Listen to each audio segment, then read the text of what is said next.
আসসালামু আলাইকুম রহমতুল্লাহি ওয়া বারাকাতুহু। সম্মানিত দর্শক, আমাদের দেশের খুব জনপ্রিয় একটি গান, তুমি হাকিম হয়ে হুকুম করো, ওজা হয়ে ঝাড়ো, অথবা তুমি সর্প হয়ে দংশন করো, ওজা হয়ে ঝাড়ো, তুমি মারো, তুমি বাঁচাও। একটা আধ্যাত্মিক মরমিয়া গান। তো এখানে আসলে গানের যে ভাব সম্প্রসারণ এবং যাকে উদ্দেশ্য করে সেই গানটি গাওয়া হয়েছে, সেটি আসলে একটা শিরক। কাজে ওই আলোচনায় যাব না। যিনি গানটি গেয়েছেন, বুঝে হোক না বুঝে হোক, তিনি মহান আল্লাহ রাব্বুল আলামিনকে উদ্দেশ্য করে বলেছেন যে তুমি আমাকে বানিয়েছ, তুমি আমাকে মারছ, তুমি আমাকে হাকিমের হুকুম করছো, আবার আমাকে শাস্তি দিচ্ছ, তুমি সর্প হয়ে দংশন করছো, আবার ওজা হয়ে ঝাড়ছ। আমার কি দোষ, এই যে দুনিয়া কিসেরও লাগিয়া, এত যত্নে গড়ায় আছেন সাই। যে এত যত্ন করে এই পৃথিবীটা তুমি তৈরি করেছো কেন? এখানে তো অনেক খেলাধুলা হচ্ছে এবং সব খেলার জন্য তুমি দায়ী। তো এই ইসলামের যে স্পিরিট, সেই স্পিরিটের সঙ্গে এই যে মরমিয়া যে ভাববাদ, এটি চলে না। কিন্তু এটা যদি আপনি আমাদের এই সমাজের জন্য আপনি বলেন, মানুষের জন্য বলেন, সমাজের জন্য বলেন, রাষ্ট্রের জন্য বলেন, তখন এটা অনেকটা যাকে বলা হয় বান্দাদের জন্য এটা প্রযোজ্য হয়ে পড়ে। এখানে মূল যে বিষয়টি সেটি হলো মুনাফিকি। দ্বিতীয় যে বিষয়টি সেটি হলো মানুষকে বা তার অধীনস্থ কাউকে একেবারে ক্ষমতাহীন করে রাখা। তৃতীয়ত হলো কাউকে পুতুল হিসেবে ব্যবহার করা, ক্রিয়ানক হিসেবে ব্যবহার করা, এবং যখন স্বার্থসিদ্ধি হয়ে যায় তখন সেই পুতুলকে ফেলে দেওয়া। এই গানের মর্মার্থ যদি দুনিয়ার রাজাবাদশাদের, দুনিয়ার মাতুব্বরদের, দুনিয়ার মন্ত্রী এমপিদের কিংবা প্রভাবশালী চৌধুরী মোকাদ্দাম পাটোয়ারি যারা আছেন, তাদেরকে কেন্দ্র করে আম জনতার জীবন কর্মকে আপনি ভাবেন, তাহলে এই গানের যা মর্মার্থ চোখে, এটি নিয়ে কোনো সমস্যা নেই। তো যেটা বলছিলাম যে এই দুনিয়াতে এই যে মানুষ, একজন মানুষ আর একজনকে ব্যবহার করে, বন্ধুত্বের আবরণে কাছে আসে, শত্রু হয়ে সবল মারে, বন্ধু হয়ে আসে এবং আপনার সব কিছু শেষ করে। পরিবারে যদি আসে, আপনার স্ত্রী, আপনার সন্তান, আপনার পারিবারিক বন্ধন সব কিছু তছনছ করে দিয়ে তারপরে সে মজা লুটবে, আপনার টাকা নিয়ে যাবে, আপনার পরিবারের নারীদের সর্বনাশ করবে, আপনাকে সামাজিকভাবে পারিবারিকভাবে হেয় করবে এবং একটা সময় আপনাকে মেরে ফেলবে অথবা আপনাকে জেলে পুরে দিবে। এরকম ঘটনা অহরহ আমাদের সমাজে ঘটে। কিছুদিন আগে এক নেতার খুব পেপারে আসলো। তো সেই নেতা পালিয়েছেন আওয়ামী লীগের ভয়ে এবং একটা পরিবার তাকে আশ্রয় দিয়েছে। এখন সে যেই তাকে আশ্রয় দিল, তার স্ত্রীর সঙ্গে সেই নেতা অবৈধ প্রণয় শুরু করলো এবং তাকে নিয়ে ফ্ল্যাটারিং করছে। এবং রাস্তায় একদিন আপত্তিকর অবস্থায় সেই আশ্রয়দাতা তার স্ত্রীকে সেই লোকের সঙ্গে দেখে ফেলে এবং সেখানে মারামারি শুরু হয়ে যায়, একদম নাক ফাটিয়ে দেয়। কিন্তু শেষমেশ নেতার সাথে সে আর পেরে ওঠে না। এর কারণ হলো নেতা অনেক শক্তিশালী, ফলে তার বউটি চলে যায়। বউটি চিন্তা করলো যে এই লোকের, তার যে স্বামী, তার স্ত্রী থাকার চেয়ে বরং ওই নেতার রক্ষিতা হয়ে থাকা তার জন্য বেশি লাভজনক। এখন এই যে সমস্যাটা তৈরি হলো, এই সমস্যাটা তৈরি হলো যে ওই ভদ্রলোক যদি সেই নেতাকে আশ্রয় না দিতেন, তাহলে এরকম ঘটনা হয়তো ঘটত না।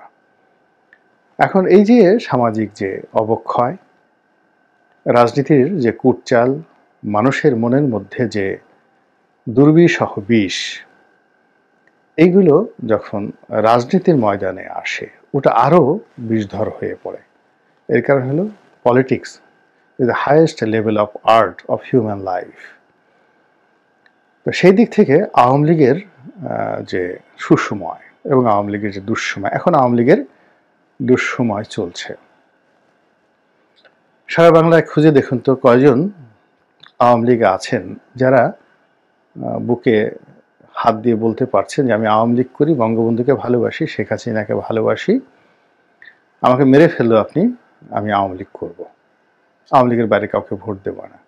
আপনি মাইকিং করেন, মাইকিং করে কোনো একটা জনপদে গিয়ে দেখেন এই আজকের দিনে আপনি 10 জন লোক জল করাতে পারেন কিনা। গোপনে গোপনে হয়তো কেউ বলবে, গোপনে ভিডিও আপনাকে ধারণ করতে হবে, কিন্তু আপনি যদি এই ব্যাপারে প্রকাশ্য ভিডিও নিতে যান তাহলে আপনি পাবেন না। অথচ আওয়ামী লীগ এবং তার সহযোগী সংগঠনরা এখনও মোর দ্যান 50%, 50% বেশি জনগণের সমর্থন এবং প্রেম ভালোবাসা এই দল এবং এই দলের যারা সহযোগী তাদেরকে কেন্দ্র করে আছে। আওয়ামী লীগ, জাতীয় পার্টি, জাসদ, ওয়ার্কার্স পার্টি, তারপরে জাকের পার্টি, জাকির পার্টির পরে হেফাজত ইসলামের একটি অংশ, তাবলিগ জামাতের একটি অংশ, তারপর ওই আপনার মাঝ ভান্ডারী, চট্টগ্রামের যে মাঝ ভান্ডারীর যে মুরিদ তারা, সিলেটের ফুলতলির যে পীর সাহেব তারা, এবং আমাদের বরিশালের বেশ কয়েকটি খানকা এবং পীর, বিশেষ করে সারসিনা পীর সাহেব। এরকম আমি গুনে গুনে 10টি প্রতিষ্ঠানের নাম বললাম যাদের কারোরই সমর্থক ভোটারের সংখ্যা 10 লাখের নিচে নয়, অনেক অনেক বেশি। তো সবাই মিলে এই যে 18 কোটি বাংলাদেশের মানুষের 50%-এরও বেশি লোকের সমর্থন তাদের সঙ্গে আছে, কিন্তু এই মুহূর্তে সাহস করে কেউ এসে বলতে পারছে না। 2 নম্বর হলো যে এই দলটির যারা ডেডিকেটেড ওয়ার্কার, সমর্থক, তারা কিন্তু গত সেই 15 বছরে 15 পয়সারও সুযোগ নেয়নি। আপনি গিয়ে দেখেন তো 1800 হুজুর বা মোস্তফা মির ফয়সাল বদনাম নিয়েছে, কিন্তু সরকারের কাছ থেকে কি নিয়েছে, কয় টাকা লোন নিয়েছে? কিংবা শর্ষিনার পীর সাহেব কয় টাকা লোন নিয়েছে? ফুলতলির পীর সাহেব এই যে কয়দিন আগে এমপি হলো, এই এমপি হওয়া ছাড়াই রাগ পর্যন্ত তিনি এই দল থেকে 1 কাপ চা খেয়েছেন কিনা, এরকম সবারই। কিন্তু যারা এই দলের দুর্নাম বদনাম থেকে শুরু করে এই দলের সর্বনাশ ঘটিয়েছে, যেমন এক্সিম ব্যাংকের ওই যে দাড়িওয়ালা টুপিওয়ালা একটা লোক ছিল, তারপরে বিভিন্ন ব্যবসায়ী গ্রুপ, আপনি চিন্তা করেন, আমি তাদের নাম বললাম না, তারা এখনও অনেকে বাংলাদেশে আছেন এবং ইউনূস সরকারের সঙ্গে অনেকে সমঝোতা করার চেষ্টা করেছেন। এরকম অন্তত 20 জন শীর্ষ ব্যবসায়ী যারা গত 15 বছর ধরে পুরো ব্যবসা বাণিজ্য, বিজিএমই, বিকেএমই, এফবিসিআই থেকে শুরু করে যত মেজর আপনার ট্রেড বডি রয়েছে সেইগুলো, তার সঙ্গে সঙ্গে যাকে বলা হয় বিভিন্ন আর্থিক খাত, ব্যাংকিং, বিমা, তারপরে সিকিউরিটি এক্সচেঞ্জগুলো যেটা রয়েছে, অর্থাৎ শেয়ার মার্কেটগুলো রয়েছে, সবগুলো মূলত 20 থেকে 30 জনের একটা সিন্ডিকেট, 2 ভাগে বা 3 ভাগে বিভক্ত হয়ে তারা এই জিনিসগুলো করেছে। আর এদের সবার উপরে কয়েকটি নাম একেবারে সামনে চলে এসেছে, যেমন এস আলম, সালমান এফ রহমান, এদের নাম বলতে কোনো অসুবিধা নেই, এই নামগুলো। তারপরে আপনার যাকে বলা হয় সামিদ গ্রুপ। এখন এই যে বর্তমান সময়টিতে আপনি গিয়ে দেখেন যে যারা এই আওয়ামী লীগের সব কিছু শোষণ করে খেয়েছে, বিশ্বাস করেন ওবায়দুল কাদের কিংবা ধরুন তোফায়েল আহমেদ, আমির হোসেন আমু, আবুল হাসনাত আবদুল্লাহ, শেখ সেলিম, তারা আপনি আরও 1 বছরও যদি তাদেরকে বুঝান পদ্মা সেতু থেকে কিভাবে টাকা চুরি করতে হয়, এটা এখনো তাদের মাথায় ঢুকেনি। কিংবা আপনি যদি আরও 1 বছর বুঝান যে কর্ণফুলীর ট্যানেলটা করা উচিত এবং এখান থেকে 3 গুণ মানে টাকা খরচ করে এখান থেকে টাকা চুরি করে বিদেশে পাচার করা উচিত, এই বুদ্ধি আওয়ামী লীগের প্রথম সারির 100 জন নেতার মাথায় আপনার ঢুকাতেই সময় লাগবে 1 বছর, তারপরেও তারা সাহস পাবে না। এর কারণ হলো তারা বাইবর্ন এমনভাবে তৈরি করেছে, এদেরকে আপনি ১,০০,০০০ টাকার যদি একটা বান্ডেল দেন যে লিডার একটু জাস্ট দিলাম, আপনি একটু রাজনীতি করতে দরকার হয়, মহা খুশি তারা।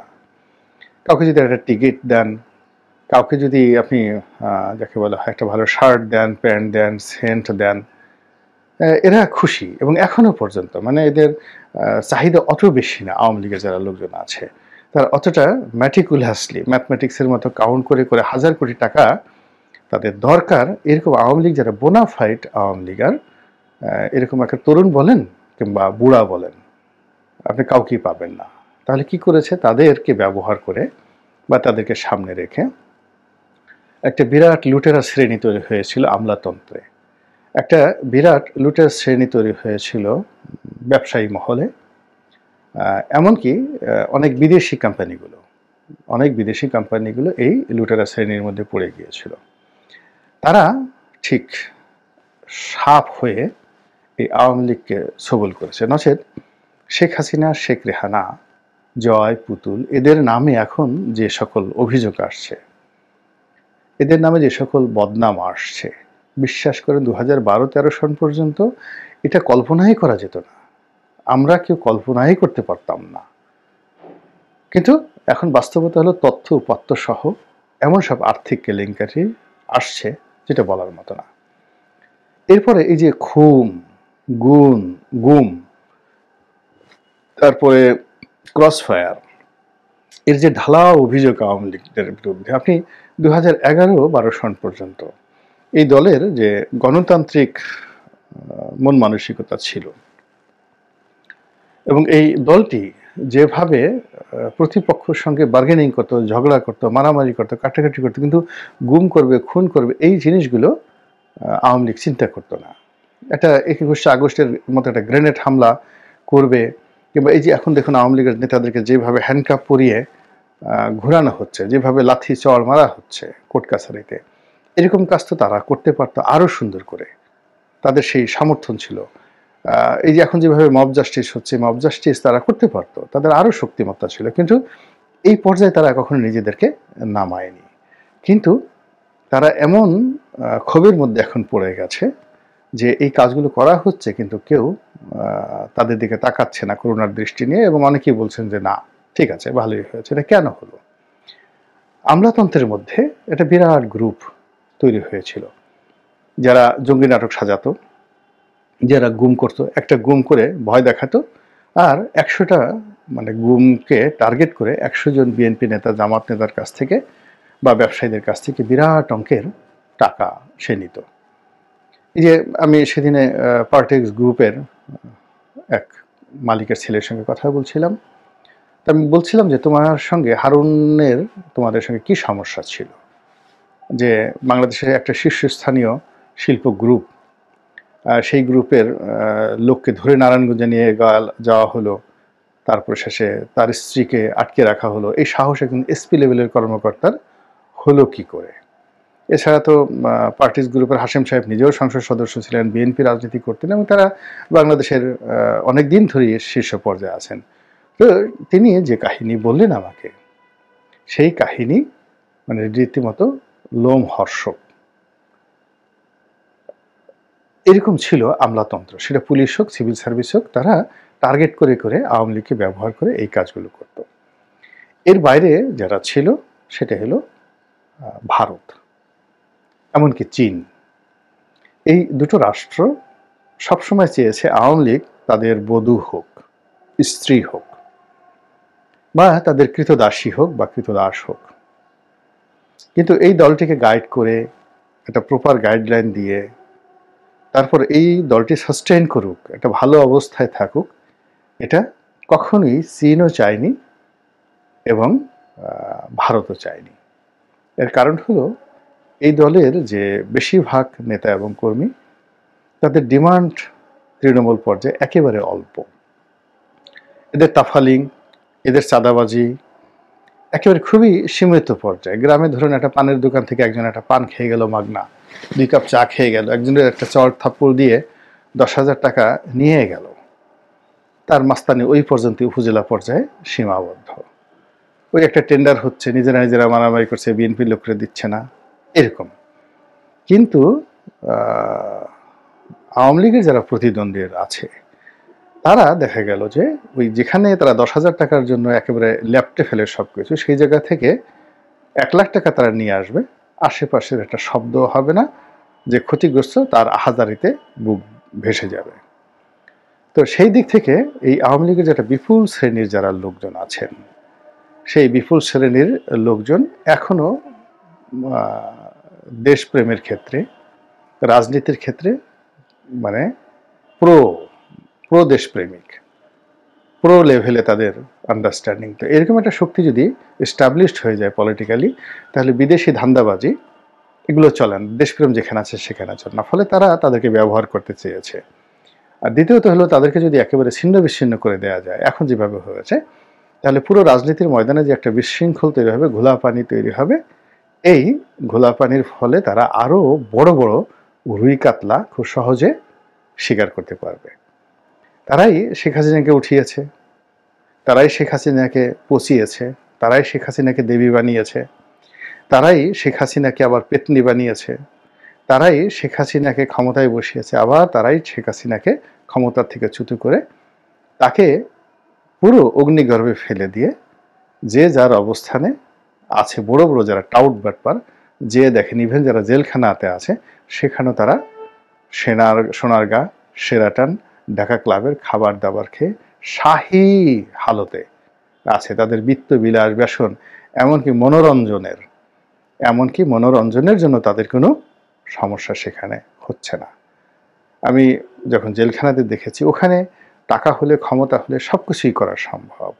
আপনি ওই মাঝে মাঝে দেখেন যে জেলখানাতে অনেকে প্রেগন্যান্ট হয়ে যায়, অনেক স্ত্রীর সঙ্গে সেখানে স্বাভাবিক দাম্পত্য সম্পর্ক করে, অনেকে বাইরে থেকে লোকে মানে পতিতা এনে, বাইরে থেকে গার্লফ্রেন্ড এনে, তারপর শেষে সেখানে অনেক কিছু হয়। আপনি বোঝার চেষ্টা করুন যে টাকা এই সমাজটাকে কিভাবে নিয়ন্ত্রণ করে। ফলে তারা যারা অপকর্ম করে তারা সব জায়গাতেই করতে পারে, তাদের কোনো সমস্যা হয় না এবং এরা কখনো পরিবর্তন হয় না। এখন আওয়ামী লীগের যে লোক ধরা বের হয়েছে, ওরা সারাদিন কোরআন শরীফ পড়ছে, আগেও অনেকে কোরআন শরীফ পড়তো। আমি যে রুমে ছিলাম ওই রুমে সালমান এফ রহমান সাহেব ছিলেন, তো তিনি সারাদিন কোরআন পড়তেন এবং প্রতিজ্ঞা করতেন তিনি বের হয়ে জীবনে আর কখনো অন্যায় করবেন না। কিন্তু আওয়ামী লীগের পুরো জমানাটাতে তিনি কি করেছেন? আবার বিএনপির যে সকল নেতারা ছিলেন আমি তাদেরকে দেখেছি, তারাও সারাদিন কোরআন শরীফ পড়তেন এবং সেখানে বসে বলতেন যে জীবনে আর কখনো এই কাজ করবেন না, তারা অলি আল্লাহ হয়ে দেশ ছেড়ে চলে যাবেন। তো তারা বের হয়ে দেখেন এই গত 3 মাসে তারা কি করেছেন। তো এই যে একটা চক্র, এই চক্রটা মূলত দেশ ধ্বংস করার চক্র।